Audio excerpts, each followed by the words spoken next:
Hello everyone. Today I'm going to show you how to add and subtract fractions with unlike denominators. That's when the denominators of the fractions are not all the same. I'm going to follow a step-by-step process and work through some examples showing how to apply each of these steps to complete the process of addition or subtraction, as the case may be. Now, to begin, I first want to review the process of adding fractions with like denominators. That's when the denominators of the fractions we are adding or subtracting are the same. So in this case, we have two fractions, 3/5 and 4/5. And we see that the denominators of both the fractions are the same. We have 5 in the first fraction as the denominator and 5 also in the second fraction. Now when that happens, when we have a common denominator, then the process of adding is relatively simpler. All we do is we apply the common denominator to the denominator of the resulting fraction, and we just go ahead and add the numerator values. So 3 plus 4, I'm going to add the two numerator values. So 3 plus 4 is 7, so the resulting fraction is 7/5, and that completes the process of adding fractions with like denominators. All right. Now, if we have unlike denominators in our fractions, that means when the denominator values are different, then we have to perform some extra steps to first convert the unlike denominators to a common denominator. And then we have some additional steps to convert the fraction to what is called an equivalent fraction.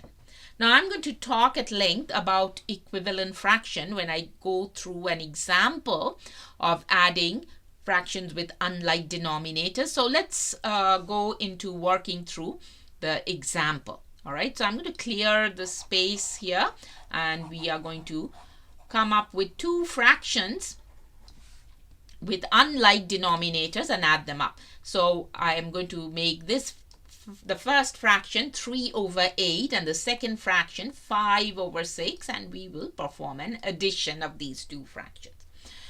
So here we see that the denominators are different. One is an 8, the other is a 6. So our first task per step 1 is to find the least common denominator. Now the advantage of finding the least common denominator is at the end we do not need to reduce or simplify the fraction. It will come, your answer will be in the most simplified form.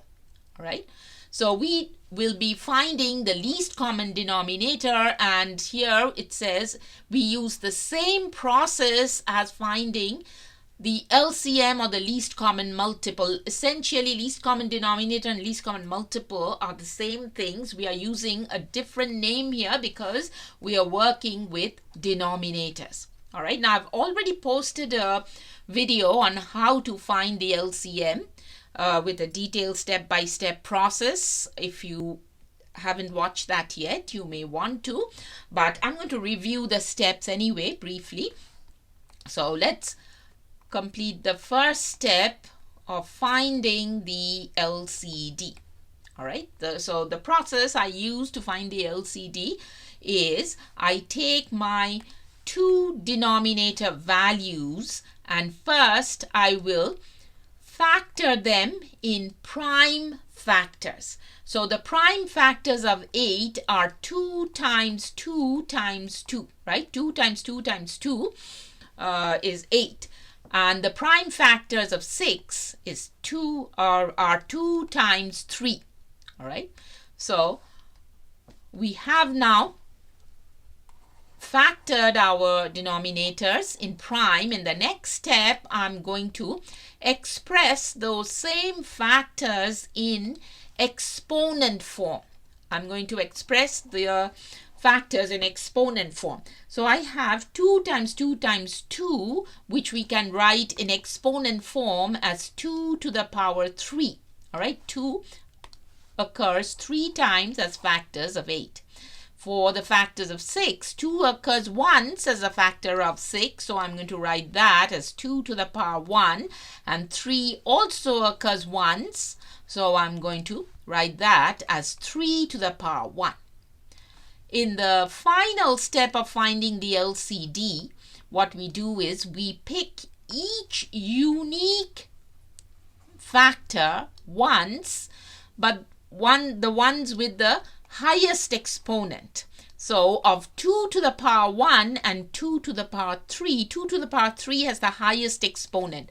So I'm going to bring that here to form our LCD, 2 cube, and 3 to the power 1 occurs once. So I'm going to pick that, 3 to the power 1, and then I'm going to multiply these two factors out. So 2 cube is 8 and 3 to the power 1 is 3. So my LCD value is 24.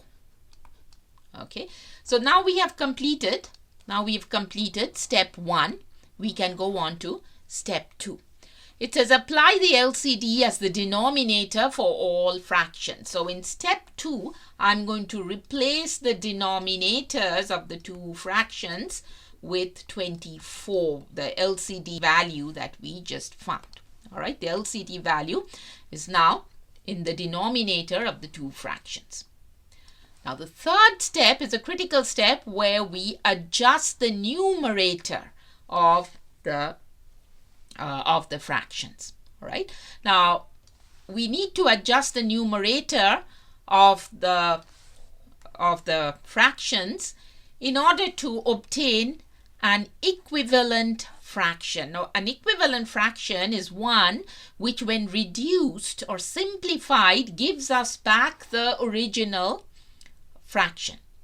All right, now I'll explain why that step is important, because if we didn't adjust the numerators and just wrote the numerators values as is without adjusting it, we just wrote the 3 and the 5.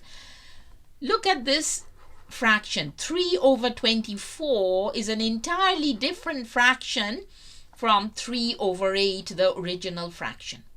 Similarly, 5 over 24 is completely different from 5 over 6. So here, if we do not adjust the denominators, we will have completely changed our fractions and it'll become a different problem. Okay, so in order to keep the fractions same, we come up with an equivalent fraction. All right, and the process of doing that is we multiply our numerators by a certain value. All right, each of these numerators will be multiplied by a certain value. Now, what value should we multiply the numerators with? All right, there's an easy way of figuring that out. Just take your LCD that you just found and divide it by the original denominator value. So take your LCD and divide it by the original denominator. So we have our LCD value is 24.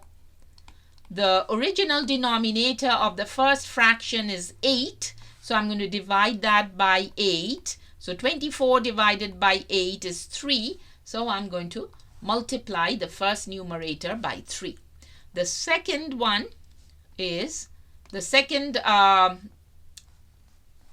for the second numerator, I have again 24 as my LCD. However, the denominator, the original denominator of the second fraction is a 6. So divide this by 6.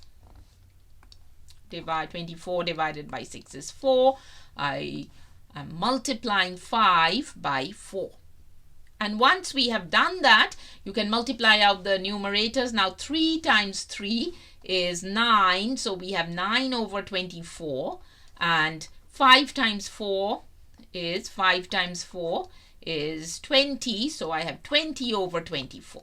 And now we can just quickly check that 9 over 24 is an equivalent fraction of 3 over 8. So if we simplify or reduce 9 over 24 by dividing both the numerator and denominator by 3, we will end up getting 3 over 8.